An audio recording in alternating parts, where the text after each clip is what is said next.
So before we get started, I just want to cover a few quick housekeeping notes.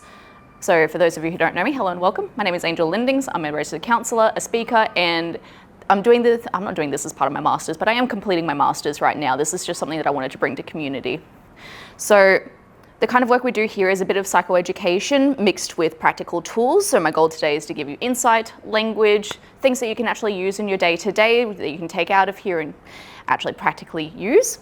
So I also want to be really clear about something important. You know, these are not meant to be a replacement for therapy, right? It's meant to be a supplementary tool to give extra support, extra learning, extra language, extra reflection, just a space for sort of support that you can come to as well if you need to. And just a quick note, today's session is being recorded for educational purposes. It'll be put onto YouTube.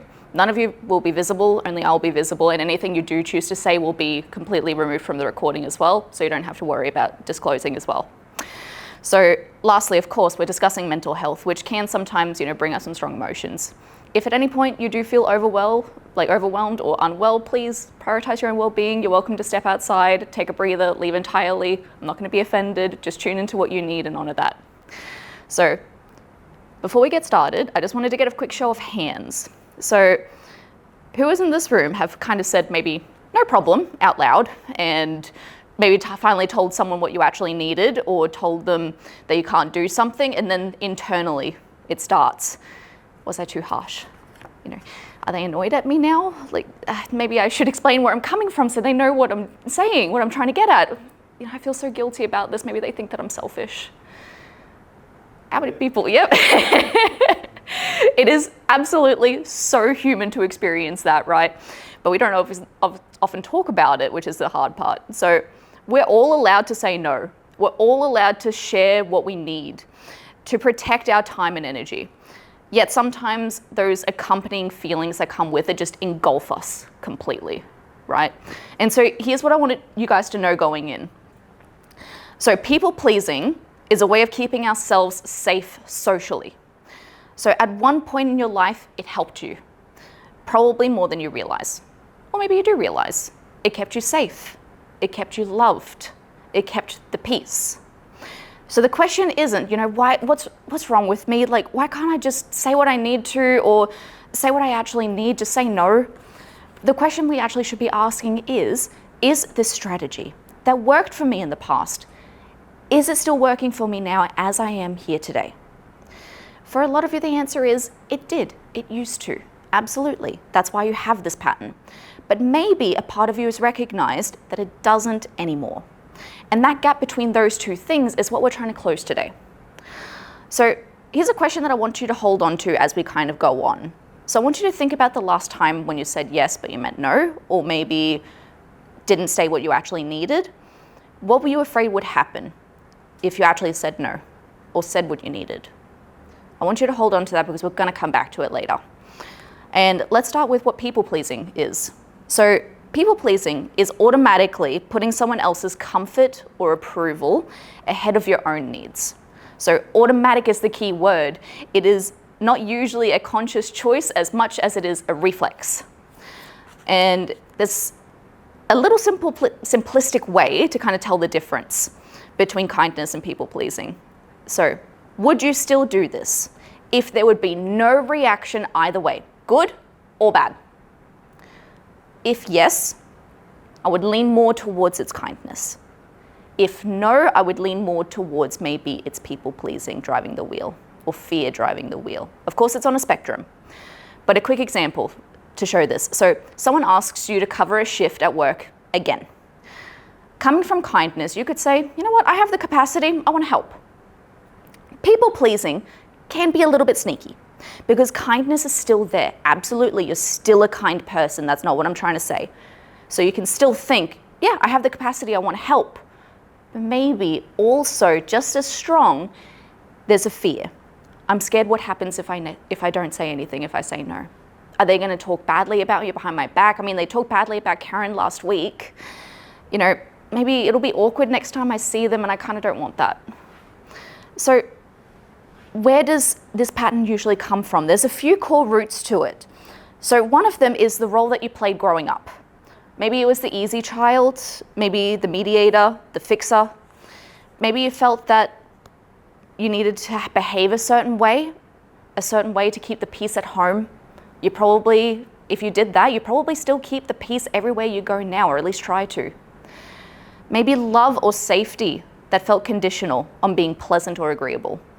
If disagreeing ever led to being shouted at, shut down, dismissed, your body learned that outwardly just agreeing equated to your safety. And then there's also what's called the fawn response. So that's a stress response alongside fight, flight, and freeze. But instead of running or fighting, you appease. So it's a nervous system's response, right? And it tells us that your body learned at some point that agreeing was just the fastest route back to safety. That is the nervous system doing its job. It's meant to keep you safe. It's just still running that same program that it came up with many years ago. So the good news is that we actually don't need to fully map your history in order for everything that we're doing today to work. So what's useful right now is noticing the shape that your pattern takes. So there's 4 common types. They're not all of them, but they're the most common ones that I found. So we have the peacekeeper. So these guys, they avoid conflict at any cost. Does that sound at all familiar? Yeah, so you're the one who changes the subject when things get maybe just a little bit too tense. Hi, good to see you. Or you apologize just to take the blame on yourself, just to move things along before it escalates further. Then we have the achiever pleaser. That's a fun word to say. So they feel that they need to earn their place. They need to earn their worth through being useful, through performing, being seen as valuable. So you only feel worthy when you feel needed, and maybe you feel a little bit more uneasy when you're not doing anything for anyone else. And then we have the caretaker. So they please by overgiving. So you're the first to offer help, even maybe if nobody asked. Even maybe if you're already stretched thin, but you just can't not offer that help. And then the 4th one is the chameleon. So they shift their opinion and moods to match either the people that they're with or maybe the room that they're in. So you genuinely lose track of what you think, what you want, what you believe in, because you've spent so long mirroring what other people think or what you think other people expect of you. So you might see yourself in one, you might see yourself in a few. That is normal. Just notice which one kind of like hits the hardest for you right now. Because we're going to look at how this actually runs moment to moment. So this is the sort of cycle underneath it all. And once you see it, hopefully, you can become more aware of it in the moment. So for example, that we have up here, someone interrupts you or pushes back on something that you said. Your first thought is, I shouldn't argue, it's going to lead to a disagreement, it's going to lead to a conflict, or something else, I don't want that, I don't want it. That feeling shows up as maybe anxiety, guilt, self-loathing, and then it shows up in your body as a physical sensation as well. So you may notice that your chest tightens, you feel a pit in your stomach, and your legs and feet go numb. So you act on it. You then apologize, you go quiet, or you just agree, just to make those things stop. The emotions, the physical sensations, you just want them to stop. And then what's the outcome from that? You feel unheard, unseen, unappreciated, unvalued, and not yourself. And nothing's actually really changed. And the part that really matters most is that the outcome doesn't just end there, right? It feeds straight into the next situation, again and again. Over time, it doesn't just wear you out, it teaches you to not trust your own voice. Not only towards, and it just teaches you resentment underneath that. It starts building, and not just to the people around you, but to yourself for allowing it to happen again, for doing it again. And that's a real cost here. It's not just a sort of burnout, but a slow erosion of self-trust in what you believe in and being able to say what you need. Plus a few other things that are also worth naming. So relationships, it can cost relationships that were built on a version of you that wasn't real. So the people around you love a version of you that performs, not necessarily maybe who you are underneath it, because maybe they've never actually truly met that person before. Then there's also the loss of your own identity over time. We talked about this. So ask any chronic people pleaser what they want for dinner. If there's other people involved in that equation, and just watch how hard that question actually is for them to answer. Then there's also exhaustion that just doesn't seem to fix with rest. It doesn't get better because it's not this type of physical tiredness. It's this sort of tiredness of performing day after day, of constantly factoring in everyone else and not just yourself. And then one more first thing that before we move on to the first activity. So people can't truly love a version of you that they've never fully met, right? And there's a real reason that this pattern is so hard to break because it gets rewarded. People call you easygoing. They call you low maintenance. They're saying that you're always so helpful. And those compliments, they feel good. So the pattern keeps repeating, even as it costs you more and more every single time. Unfortunately, nobody claps when you finally set a boundary the way that they maybe clapped when you were always agreeing and saying yes. And that's worth knowing so that it doesn't catch you off guard, right? So everything that we discussed today is going to build on what we do in the next few minutes. So I want you guys to take the worksheet in front of you. So I'm going to give you guys a few minutes on your own. It's going to be on the first page, on the back of the front page. So I want you guys to fill this out and then we're going to go into pairs. So there's no right answer here. What I want you guys to do is to just, on your own, answer the question. I also have a fun little quiz as well if you wanted to scan the QR code, because we're going to try to figure out which one of those 4 patterns you feel the most like. So the peacekeeper, the achiever pleaser, the caretaker, or the chameleon. And then I want you to do the next one. So that's think of a time when you said yes when you meant no. And then what were you afraid would happen in that moment? What made it truly dangerous? And then after that, a little optional. So if you had said no, what would that have meant about you? And we'll come back to that one later. So see if you can answer those 3 now.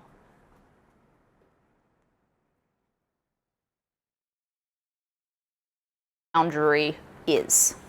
So a boundary is a clear statement about what you will and will not do in order to protect your own well-being.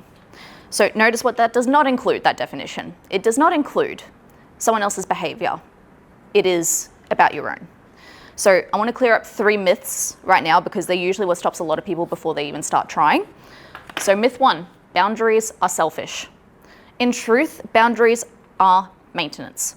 So they're what keeps a relationship sustainable for you long term, instead of building resentment quietly over time, right? So a relationship that only survives because one person keeps doing something that just keeps eating away at them is not a sustainable relationship. And then myth 2, so if I set a boundary, I'll lose people. And in truth, you might lose relationships that only worked because you had no boundaries. And that's not something to take on. That is information about who was actually there for you versus who was only there for you because you always complied. There's a big difference. And then myth 3. So good boundaries means that the other person is also happy with it.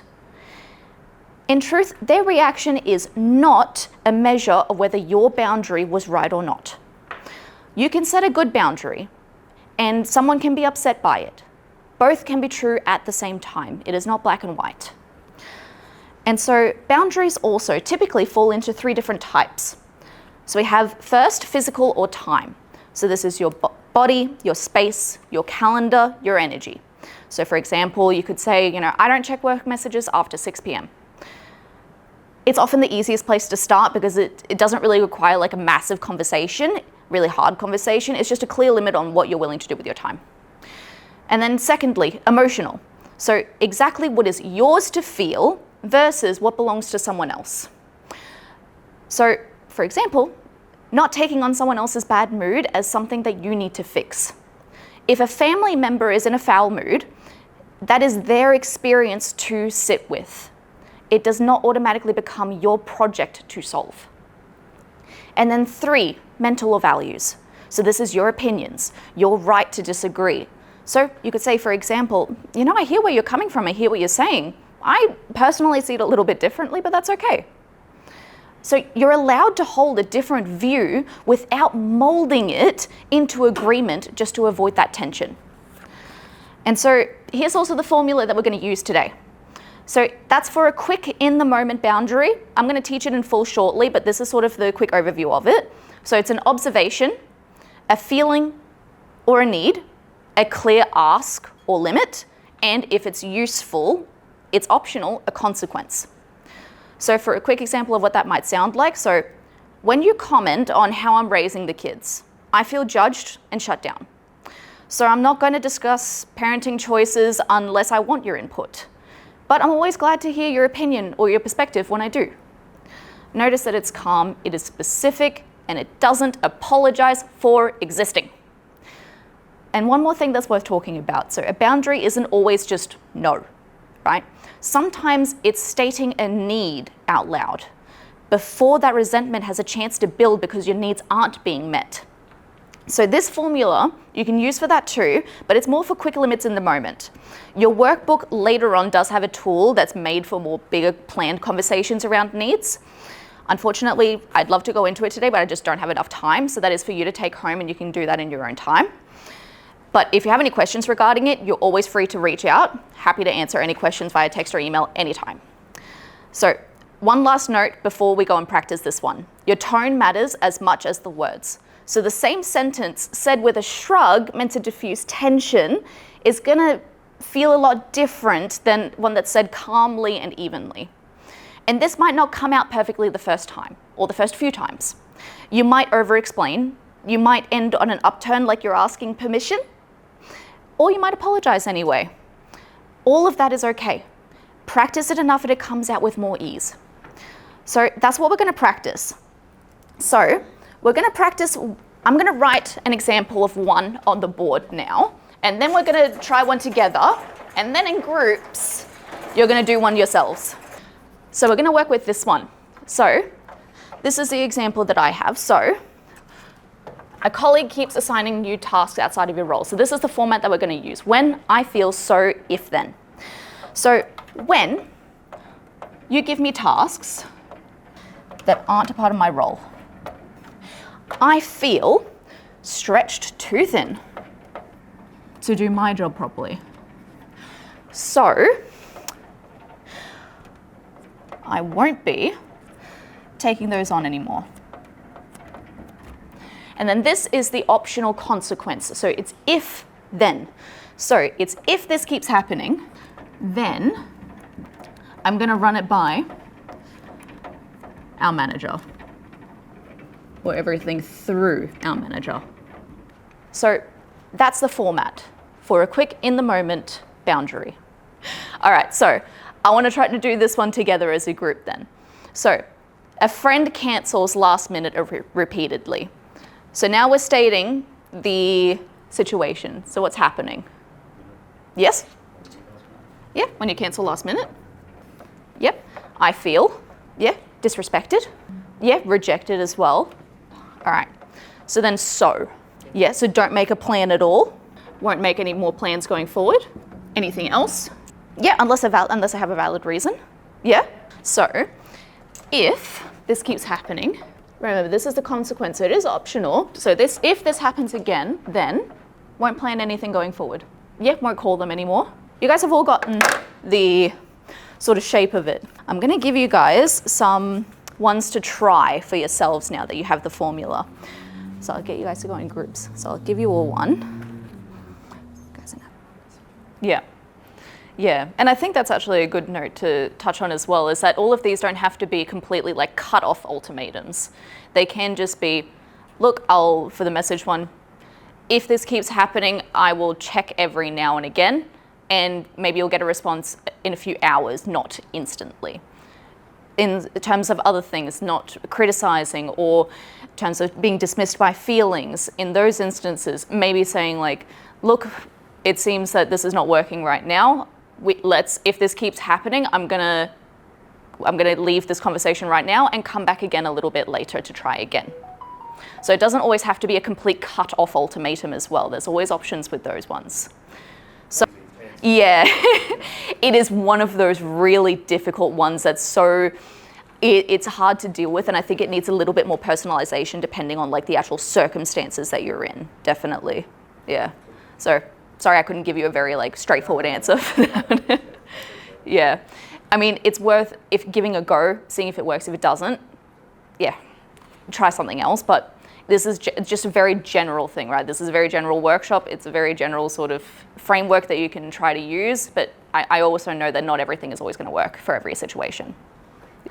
Let's continue then. So I wanted to also kind of talk to you about a client that I worked with recently, because I feel like a lot of you will kind of resonate with her story a little bit. So for the sake of today, I'm going to call her Abby. So Abby really came in, she wanted better boundaries, especially with her dad. So that was what brought her in. She dealt with a lot of conflict avoidance, a real fear of disappointing the people that she genuinely cared about.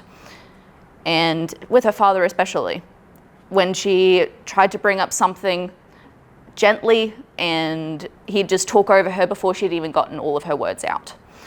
So one time she told me she was trying to explain to him sort of how what he had been saying and what he had been doing was making her feel. And he just cut her off with, "I don't know why you're making this into a thing." And she just went quiet after that. She apologized. She made herself small. Every time she tried to be honest with him, it was met with annoyance or defensiveness. And what she'd taken from that over years of it was that who she actually was underneath that agreeable version, she was an inconvenience. So she'd apologize profusely, smooth it over, make it all go away as fast as possible. And underneath all that, what she really wanted was that it was really simple. She just wanted to be heard. She just wanted to be valued. But every time she tried it, it seemed to confirm the opposite, that she was an inconvenience. So then what was even the point in trying? As we kept talking, I suddenly realized, and I asked her the question, I said, I wonder if setting the boundary isn't actually the hardest part. I'm starting to wonder if it's actually what happens after saying the boundary that is the hardest part. And she kind of went silent for a minute, and then she said, yep, you know what, that is exactly it. It's not usually saying the words. Usually we know what we want to say, but it's everything that comes afterwards that becomes so hard. Can any of you resonate with that one? Yeah. So sometimes what we need isn't more scripts and things to work with. What we need is a plan for what happens after we have said the sentence. So there's two questions that I think are worth asking here. So one, if you disappoint someone, what does that mean about you? And I want you to sit with that answer, because for a lot of people it comes to something like, I'm selfish, I'm an inconvenience, I'm a bad friend, I'm a bad partner, I'm a bad daughter, I'm a bad employee.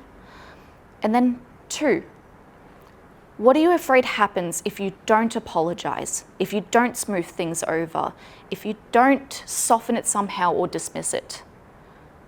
Often that fear is that without the apology, the other person will think badly of you. They'll move away from you.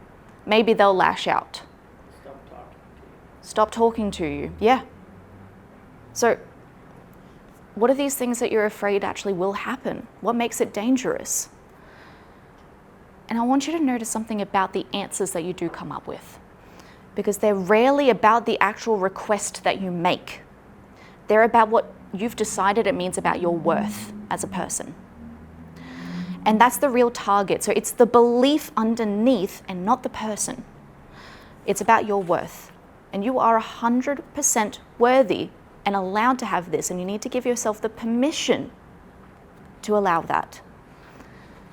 And often that harsh answer that we come up with traces back to a belief that you found it early in your life. So something like, I'm a burden, I'm an inconvenience, or I'm only loved if I'm useful. So I encourage you to think of this and make a list of direct evidence against it, because it is there. I know it is. You just need to delve into it and find it. So, and also I know that a lot of you have already tried this. You've already tried setting a boundary before, and instead of being respected, you got pushed further. You got guilt tripped. Maybe you were even punished for it until you had nothing left in you and you just gave in. That fear is 100% valid. It is absolutely valid. The goal of what we're trying to do now isn't learning the right words. It's learning what to do when a boundary gets tested, so that history doesn't have to repeat itself. So a quick disclaimer before we do go further. I do realize that there are certain situations where it is genuinely dangerous, and it is dangerous to your safety. That is not what I'm speaking to here. If that is a situation that you're in, you need to seek help from the people and the support networks and the services that are meant to help in those instances. I just wanted to touch on that quickly before we go on, because it is important. There's a big difference. So now, there's 4 things to remember when you get met with pushback. So 1, you don't need a reason. No is a complete sentence in itself. And here's why explaining and justification works against you. So the moment you explain your reasons, you are giving the other person something to work with. So for example, you say, look, I can't come out tonight. I've got to watch the kids and get them to netball practice this afternoon. Now they've got material, right? Oh, can't your sister watch the kids? Oh, why don't you get your husband to do the school run? Then you can still come out. Every reason that you give becomes something for them to solve, for them to argue with, and to talk you out of. The less you explain, the less there is for them to work with. And then 2, if they push back anyway, I want you to use the broken record technique. So I want you to repeat the boundary without adding anything new, right? So they say, come on, it's just one time, come on. And you just say, look, I hear you, I do, but the answer's still no. They try again, but maybe a little bit differently, like, oh, come on, you're being dramatic about this now. You just say it calmly and evenly again, look, I do hear you, but the answer's still no. And they're trying in that moment to use the broken record technique on you. So you're just trying to use it back. No new argument, no escalation, just the same line clearly and calmly as many times as it takes. It is uncomfortable, I know. It sucks, I know. To repeat yourself, it sucks. But it works. They get the message after a few times that you really just won't budge. And then 3, so if you can feel that building up in your body right before you're about to actually say what you need to say, so maybe your throat's tightening up, it's clamping up, and your heart's racing, I want you to use a physiological sigh. We talked about this in our anxiety workshop, and so I'll just quickly demonstrate it. So it's 2, yes, you're remembering it. So it's 2 inhales, 1 long, 1 short, and then 1 long exhale out. So I'm going to demonstrate it. I'm going to demonstrate the exaggerated version. So it's 1 long in.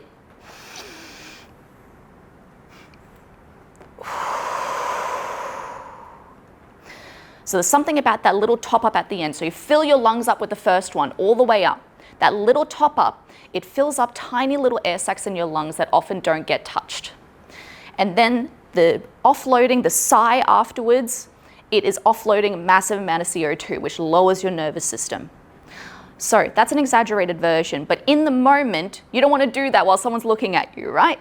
So I'm going to demonstrate a more subtle version. I'm going to use my hands to demonstrate so you can see it.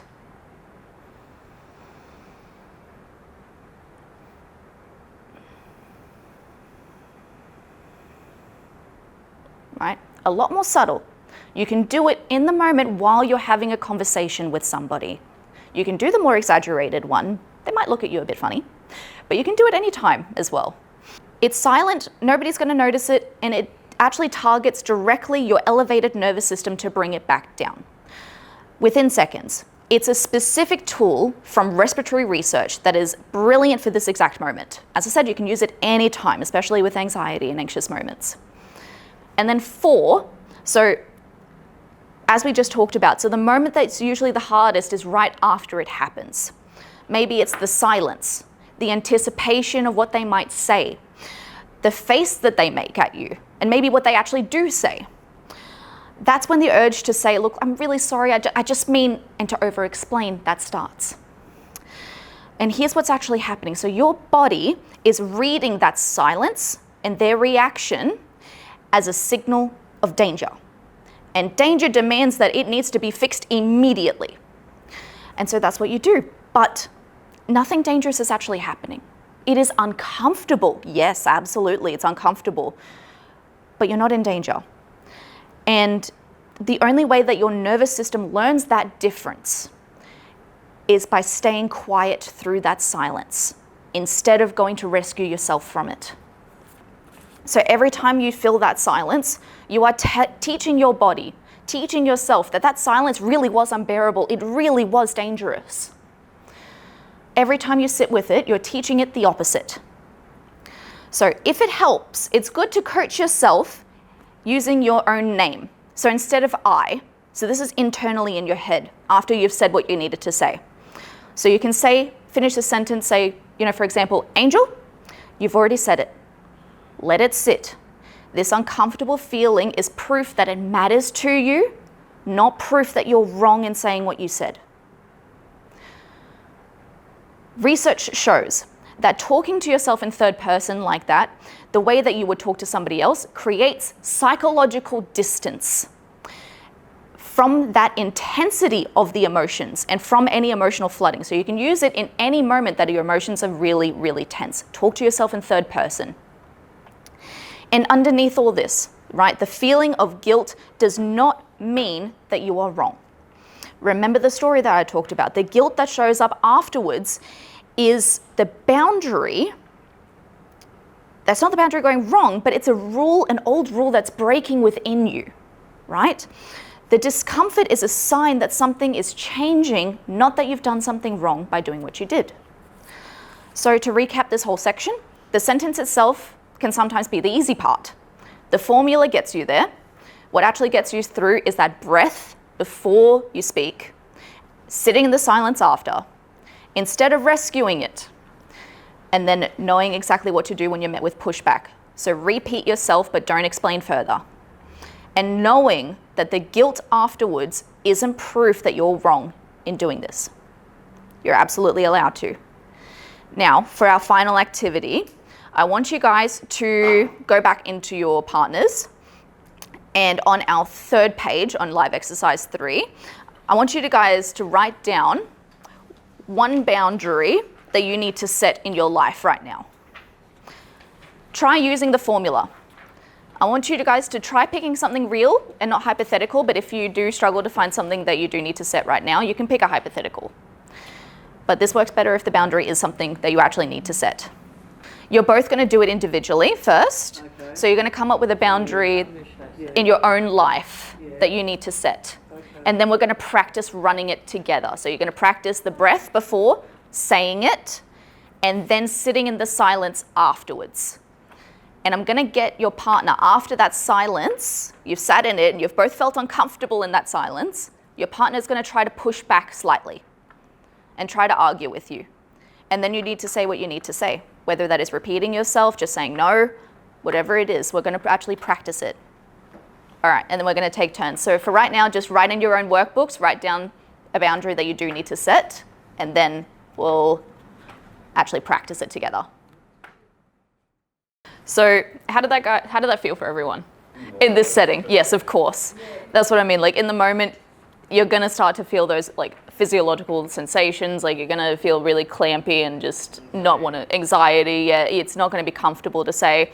So that's why I said use the breath if you need to. It's going to help at least lower your arousal state just a little bit. So it's not, takes the edge off at least a little bit. Yeah, it just creates that psychological distance. It's such a useful tool from narrative therapy. Yeah, highly recommend it. It's great. So if you ever feel that need to do that, it's so useful. All right, perfect. So we're going to bring this all together now. We're almost done. So we're just going to do a little recap. So what we've talked about. So we've talked about your typical pattern and given it a name. So we have the peacekeeper, achiever, pleaser, caretaker, chameleon. Also, a boundary is a statement about your own behavior, not about someone else's. And then we had looked at the formula. So observation, feeling or need, a clear ask or limit, and an optional consequence. And then if you're pushed back on, repeat yourself. Don't explain more. And then remember that that feeling of guilt or anxiety that comes afterwards is not proof that you've done something wrong in holding this line. And then one last thing, you are not learning to care less about the people in your life. You are learning to include yourself on the list of people that you care about. And change here isn't instant, right? You won't master this by tomorrow. That would be wonderful if we could. But every time you catch yourself mid-pattern and you choose differently, even once, you're giving yourself permission and you're letting yourself know that that old rule doesn't have to run your life anymore. And that's how this actually changes. So it's not in one big dramatic conversation, but it's small repeated proof that you can keep in your back pocket. So I want you guys to just start with that one boundary that you've written down, that you know that you need to hold for yourself. So it's not everything, not all at once, it's just one conversation to start. That's all you need to do. So your workbook also has some things that you can do to take it further in your own time. Again, if you have any questions regarding it, you can always reach out via text or email. I'm always happy to answer. So you came into this room today probably carrying a pattern that you've had for years. And what you're leaving with, I hope, is a new awareness of it, a new language for it, and one specific thing that you can do about it next time it does come up now. So thanks for everyone for coming today. I appreciate it. Thank you.